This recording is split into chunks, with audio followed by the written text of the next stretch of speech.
Like, what is your favorite Kannur dish? എനിക്ക് അൽസ എന്ന് പറഞ്ഞ സാധനമുണ്ട്. അൽസ എന്ന് പറയുന്നത് ഇവിടെ അധികമില്ല. കാരണം മുസ്ലിം കല്യാണങ്ങളിൽ അപ്പൊ നമ്മൾ ഇന്ന് ഉണ്ടാക്കുന്നത് നല്ല അടിപൊളി കല്യാണം വീട്ടിൽ കിട്ടുന്ന അൽസ. ഇന്ന് നോക്കിയാലോ, വാ. അപ്പൊ നമ്മള് ഒരു അരക്കിലോ ഗോതമ്പ് എടുത്തിട്ട് ഇതൊന്ന് കൈറ്റ് നല്ലോണം കുതിർക്കാൻ വെക്കാം. ഗോതമ്പ് നല്ലോണം കൈ കഴിഞ്ഞിട്ട് ഒരു കാമണിക്കൂർ ഇത് കുതിർക്കാൻ വെക്കാം നല്ലോണം. നമ്മൾ ഉണ്ടാക്കാൻ വേണ്ടി പോകുന്നത് അൽസ കുക്കറിലാണ്. 1.5 ജഗ് വെള്ളം. കുതിർക്കാൻ വെച്ച ഗോതമ്പ് നമുക്ക് കുക്കറിലേക്ക് കൊടുക്കാം. അതിൻ്റെ ഉള്ളി കട്ട് ചെയ്ത് ഇടാം. പട്ട ഏലക്കായ് ആഡ് ചെയ്ത് വെക്കാം. അപ്പോൾ ഒരു 3 പീസ് ചിക്കൻ ഇട്ടു നമുക്ക് ഇത് നല്ല മൂടി വെച്ചിട്ട് ഒരു 6 വിസിൽ അടിഞ്ഞെങ്കിൽ നമുക്ക് ഇതൊന്ന് തുറന്നു നോക്കാം അല്ലേ. ഗോതമ്പ് നല്ലോണം വെന്തൊക്കെ ഉണ്ട്. കുറച്ച് ഉപ്പ് ആഡ് ചെയ്ത് നോക്കി, പാൽ ഒഴിച്ചിട്ട് നമുക്ക് കുറച്ച് RKG.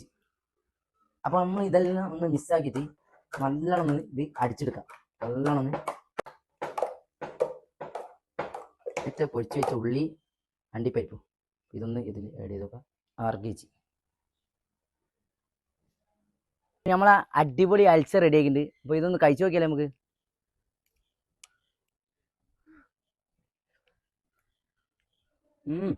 അടിപൊളി. അപ്പോൾ ഇത് ട്രൈ ചെയ്യാത്തൊരു മസ്റ്റായിട്ട് ഇത് ട്രൈ ചെയ്യാം. ഇതേപോലത്തെ വീഡിയോ കാണണമെങ്കിൽ ഇനി ഈ ചാനൽ ഫോളോ ചെയ്യുക, ലൈക്ക് ചെയ്യുക, ഷെയർ ചെയ്യുക, കമൻറ്റ് ചെയ്യുക. ഓക്കെ.